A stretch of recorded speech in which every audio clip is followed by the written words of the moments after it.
Greetings, Ohio Valley. This is Dan Lima with OSU Extension from Belmont County. And this is Karen Cox from WVU Extension in Ohio County. Thanks for tuning in to Extension Calling, your source for research-based information for the farm, garden, and home.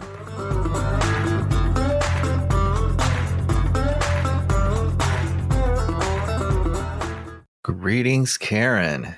Hey, Dan. So last week we were up in the trees, and today, why don't we just remove those trees, put some grass in, and get in the dirt? Oh, if we must. Yes, grasslands are also important parts of our ecosystems, and so we need to do a really good job of taking care of those as well. You know, we haven't talked about soils in a while, but let's kind of focus on soil foundation for forages. I don't think we emphasize enough the importance of soil because not everybody does soil testing, and that's why we keep talking about soils, right? It is a fixed natural resource. There's only so much of it. And there are certain properties that affect, forage production or really all crop productions. But in this case, we're going to talk about forages, pastures and hay fields. And there's different production systems that have to be adapted to different soil types. And even when we're talking about a hay field versus a pasture field versus a mixed field, you still treat it a little bit different. So it's not just soil testing and putting back the nutrients, but it's also about managing, and it's about feeding the soil that then will feed the grass, that then will feed the cows.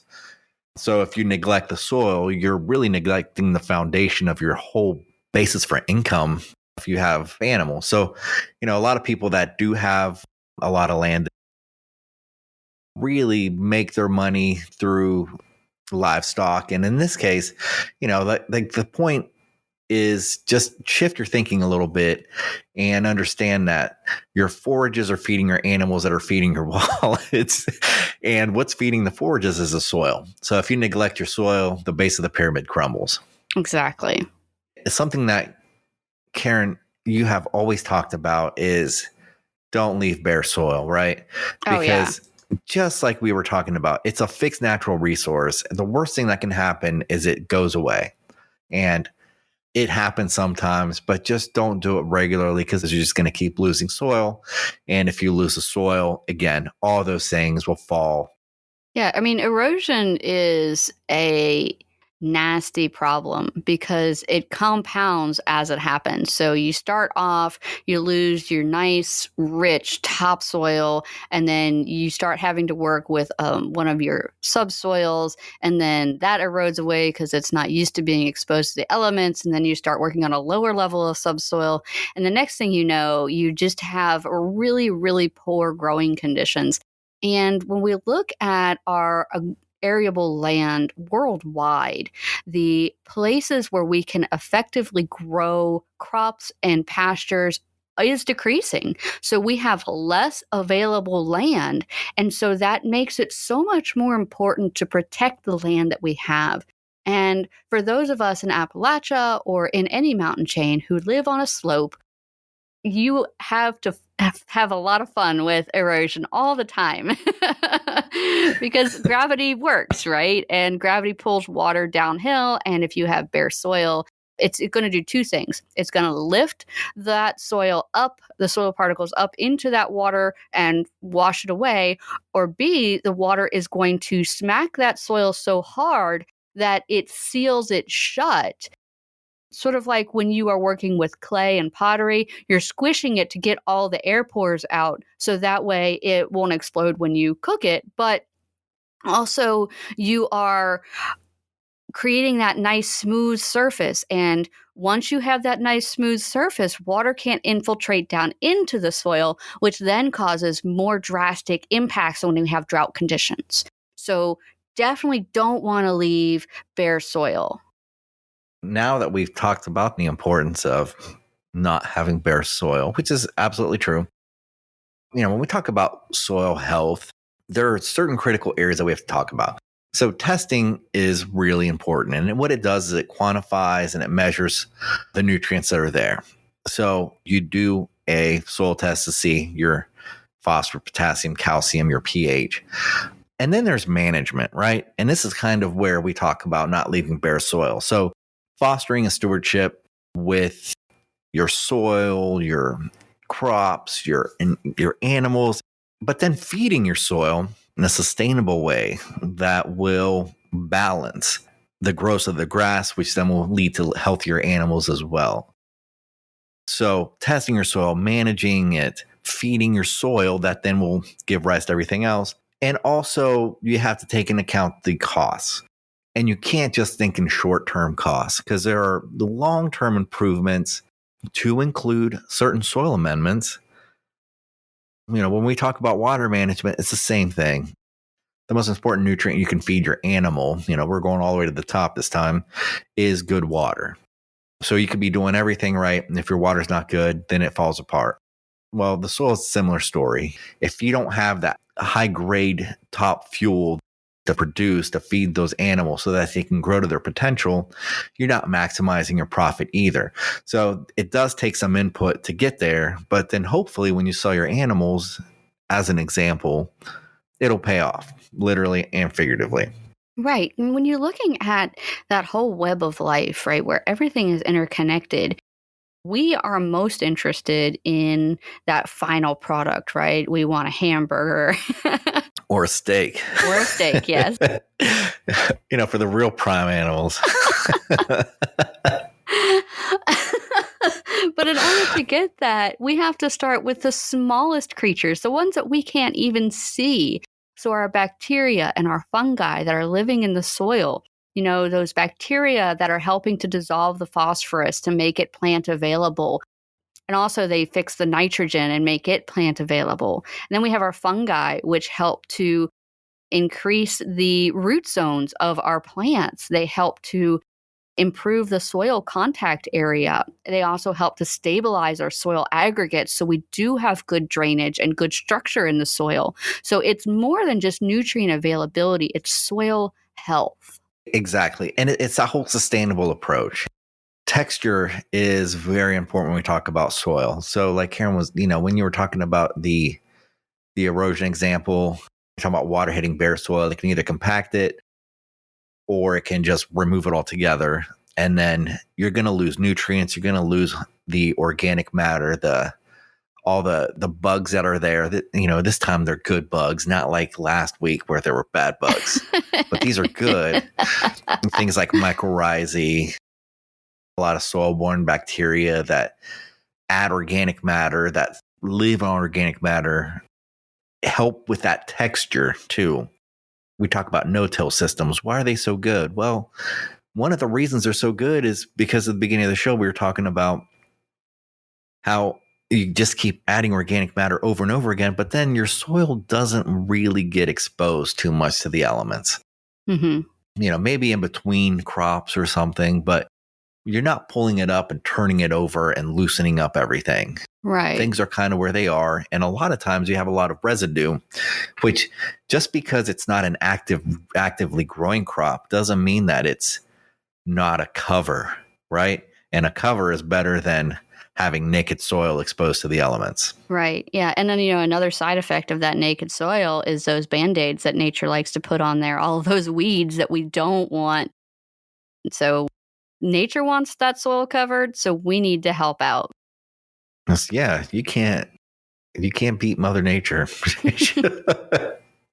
You can help Mother Nature, right? But you can't beat Mother Nature. Correct. You can't beat her. She can try to hurt you, though. Yes, but she can also work with you. That's true. Yeah. And that's another perspective you have to take. If you do have good soil texture, high organic matter, well, times of drought will not impact you as bad, but also when you're getting a lot of rain, it'll help that infiltration. You'll have more pore space available as well. So you'll be more resilient to the negatives, but also you'll be more receptive to the positives. Yes. We've moved past that era of throw a chemical at it and fix the problem. We need to start looking at our fertilizers as vitamins. And just like you and I can't survive on vitamins alone, neither can our soil. So we need to make sure that we are recognizing that plant problems are a symptom of a soil problem. We need to maintain our organic matter. We need to maintain a thriving and diverse population of soil organisms, and we need to reduce or eliminate compaction and erosion. So those are some focus areas. And we talk about soil testing, right? And soil testing is usually macronutrients. So macro being the things that crops need a lot of. All the macronutrients are important. Exactly. For well-balanced, good growth in plants. So we talk about nitrogen. Nitrogen is one of those mobile nutrients that soil tests can't pinpoint too much as far as the accuracy of how much nitrogen is in your soil. But what we know is the higher the organic matter, the less likely nitrogen can move, can be leached out. It's even more available when you have high organic matter. So we do know this. And a lot of people that really want to maximize growth do add nitrogen on a regular basis. But nitrogen is really important for chlorophyll production. Well, more so for holding the chlorophyll in place. A lot of times when we think about chlorophyll, it's a pigment and it's a molecule, and it's held in place in the leaves by nitrogen. The nitrogen will react with chlorophyll and hold it in place. That's why if you have more nitrogen, the plant can produce more chlorophyll. More chlorophyll equals more carbon, which equals to more biomass. And that's why we like nitrogen. Things like calcium is very important in plant biochemistry for cell walls, so for structure. Usually if you have high clay soils, you have plenty of calcium. But I think the two that get some attention, depending on where you are phosphorus and potassium. Those will decompose slower and are a little bit more stable. Phosphorus and potassium are both essential macronutrients. Potassium's involved in a lot of the biochemistry that's involved in plant growth. And phosphorus is very important in cell replication. So phosphorus is one of the things that's really on the backbone of DNA. So having that will really help with plant growth and cell replication as well. So those are kind of like the big things that the plant needs to be able to work and grow. And a deficiency in any of those will slow down the entire process. That's why you really want to do a soil test and see where those big macronutrients are. And when you are amending your soil for the macronutrients, well, there's good ways to do it, and there's maybe not the best ways to do it. So when you're thinking about adding a lot of fertilizers, certain types of fertilizers are going to volatilize faster than others. So timing things with weather events can be beneficial. There's different types of nitrogen that you can apply to a field. Urea, for instance. In this case, you're just adding nitrogen. So hopefully your phosphorus and potassium are in pretty good shape so that the plant is able to use it all. And then there's blends that you can use as well. A lot of manures are high in nitrogen, phosphorus, and potassium. Actually, more so in the phosphorus potassium side. But just understanding these things and understanding that there is like a right source, right rate, right time, and right place, which is kind of the idea that I'm trying to get in here. There's the best ways to deliver things that are not there. And the only way you're going to know what's not there is by doing that soil test. And then you can't just do the same thing to all the fields. You have to understand the nutrient cycle. So do you have animals on there? Are you removing 3 tons of hay from it every year? And when you're doing that, are you removing those nutrients and are you replenishing them or not? Because if you're not, your yields are going to be going down because you're not putting those nutrients back in there. But fuel costs are going up, right? Your machinery bills are going to be going up. So what ends up happening is when we talk about profitability and long-term investments, now your inputs are going up, but your revenues are going down because you're not trading the soil. Right. And you also need to keep in mind that there is too much of a good thing. And so if we're over fertilizing, we can also cause negative impacts on the soil and the surrounding environment. We've heard so much about phosphate overloads, but we haven't really talked about what it could do to plants. It can inhibit your mycorrhizal fungi development. It can interfere with an iron uptake. And of course, it pollutes our aquatic systems. So you do want to keep an eye on that maximum level. you don't want to add more. So having that soil test, having that information of what your soil needs for the crop that you are growing, it's really important. Yeah, and honestly, many times when we buy fertilizer, if you start getting the blends, and by blends I mean things that have a little bit of everything. Talking about your triple 19s, which is 19% nitrogen, phosphorus, and potassium, you're usually paying more for that type of fertilizers than if you have plenty of phosphorus and potassium because manure has been spread in that field so much, or it's been grazed so well that when you're bringing in hay, you're bringing in nutrients, you're feeding it to your animals are utilizing the field for both intake and output, the manure, Mm-hmm. then you're delivering phosphorus and potassium at high rates.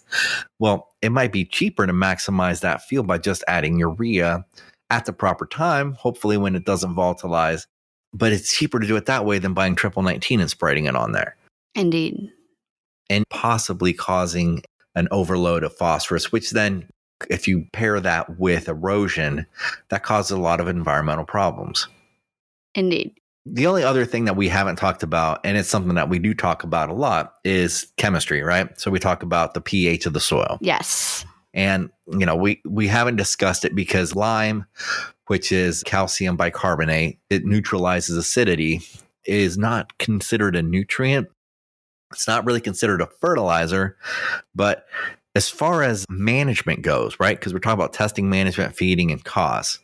So the management of that soil is adjusting the chemistry with it so that those elements are available to the plant for growth.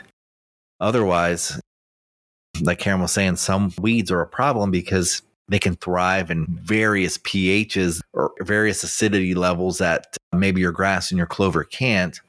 And whether it's a nutrient deficiency or whether you have plenty of nutrients available, if you neglect your chemistry, your plants aren't going to respond to those nutrients. And the only way to get a really good, accurate chemistry indicator, so the amount of lime it takes to adjust the pH, is to do a soil test. Because they look at the cation exchange capacity, which has to do with the soil type, the components of that soil, how much clay is in there, how much sand is in there, how much silt is in there, those things that will basically be a buffer, kind of keeping that pH in a certain area.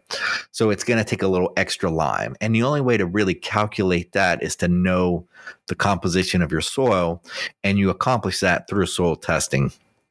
Right. As far as some of the benefits of soil testing, I think that's one of the major benefits. That's probably the most cost-effective way to increase production in a pasture field or a hay field or a vegetable field, or really all fields, is to make sure the chemistry is right. Right. And like Dan was saying, with the cation exchange capacity, that is so thoroughly based in your soil's texture and your soil type. So you can go onto a website called Web Soil Survey, and you can type in your address and you can find out what the general soil type is for your farm. Now, if you live in an urban area, it gets a little bit trickier because our urban soils have been so changed over the years that they don't necessarily represent the parent material. A lot of things have been brought in and piled on top of it. So if you need to do a soil texture test, there are several things you can do. Most of it involves getting a handful of soil, getting it wet and squishing it into a ball, and then moving it out through your thumb and forefinger and trying to see how long of a ribbon you can create. There's other things like the shaking jar test that can help you determine the percentages of silt and clay and sand in your soil. But it's really important to know because that is going to change, like Dan was saying, the buffer capacity of the soil. And you can think of the buffering capacity as seats at the table. So if you imagine a particle of soil as a kitchen table with only a certain number of chairs around it, each chair is a seat for an element of your soil. And so if the chairs are all taken up by acidic hydrogen ions, there's no room for anyone else to sit down. If you want to kick some of those acidic fellows out of their chairs, you add lime to the soil, okay? If you have sandy soil, your soil particle or your kitchen table has fewer chairs. So it takes less to improve your pH, less liming capacity or less neutralizing capacity. But if you have clay-based soil, your soil particle kitchen table has a whole lot of chairs. And so the soil testing lab is going to say, okay, you're going to need to add more lime to get those acidic fellows out of more chairs at this table to get it to be less acidic. With our WVU soil test, we are giving you the amount of lime based on 100% total neutralizing value. And that's not what you get from every lime that's out there. So your total neutralizing value is basically your calcium carbonate equivalent.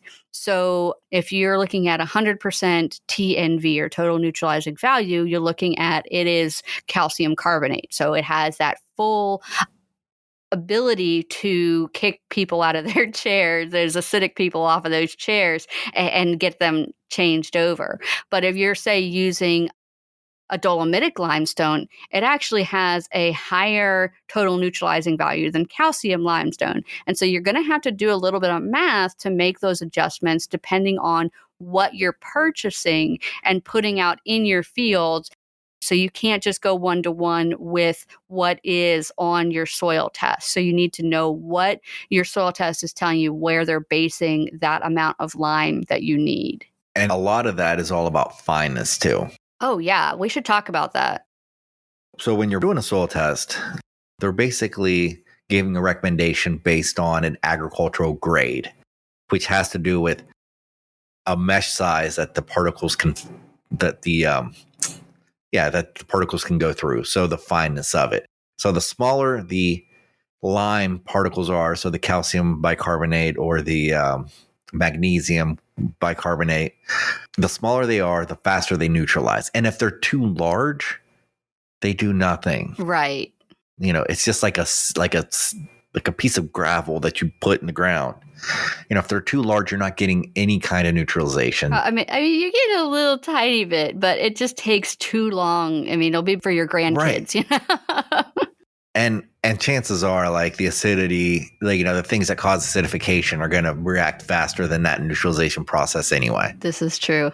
So there is a grade for agricultural lime. And if you go to a co-op, that's what you're going to get. You know, if you're buying a bag at a, let's say a hardware store or something that's for agricultural use, you know, that has that says agricultural grade or has a neutralizing value of 100, like Karen was saying, then you're talking about ag grade lime, and you can follow that, the amount needed based on a soil test. Yeah, yeah. If it's greater than the ag equivalent, so you have, let's say, the neutralizing power that's greater than 100, then basically you're adding that much more power to it. So if ag grade lime is at 100%, I keep saying neutralizing power, but it's another term. Karen, you help me out with it. Total neutralizing value? Total neutralizing value. Thank you.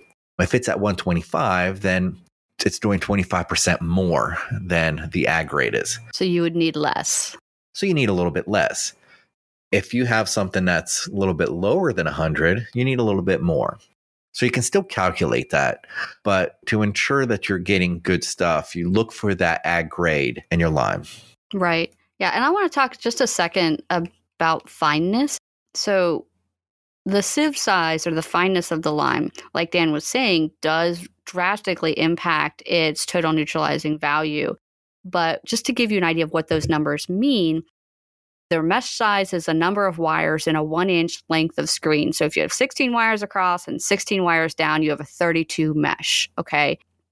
So if you have 100 mesh, you get 100% of reaction in 6 months or less. But you have to remember that's going to be like flour. Okay. And if it's a windy day, none of it is going to touch your soil. It's all going to blow onto your neighbor's field or down the stream, right? So if you have a 60 mesh, then you're going to get 100% of your reaction in 1 year or less. So that is going to be a little bit slower to react, but that's probably where most of your ag lime is going to be.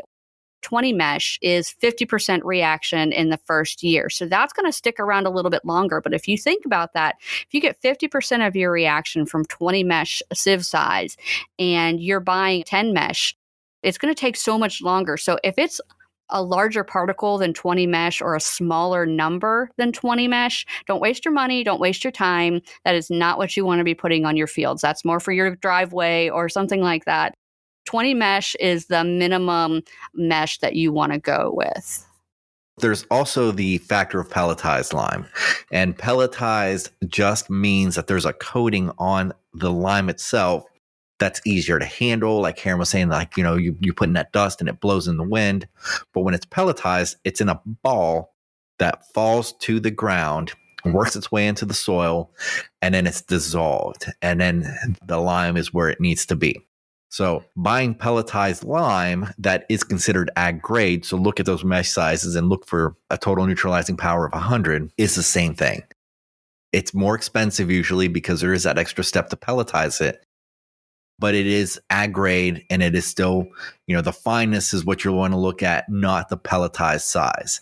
But buying pelletized lime just means that it's got a coating on it that will dissolve in the water, and it will still deliver the appropriate size limestone. So if you have any questions about the total neutralizing value of your lime or what your soil test is saying to you, please reach out to your local extension agent, and we can help you interpret your soil test report and help make sure that you're applying the right amount of nutrients to your fields and keeping your grasses and your soils as healthy as possible so that we can get those great tasting steaks and hamburgers. Hey friends, we need your help. In order to help keep this show going, we need to hear back from you. Please take some time and check out our evaluation. Let us know if you like the show, and especially let us know if you've used any of the information you've gained from our show. Once again, you can reach us directly. You can call Karen at 304-234-3673. That's 304-234-3673. Or you can reach Dan at 740-695-1455.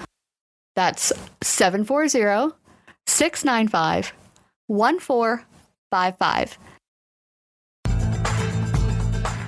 Thanks for listening to Extension Calling. This show is a collaboration between OSU Belmont County Extension Educator Dan Lima and WVU Ohio County Extension Agent Karen Cox. If you'd like a transcript of this show, contact us at the office.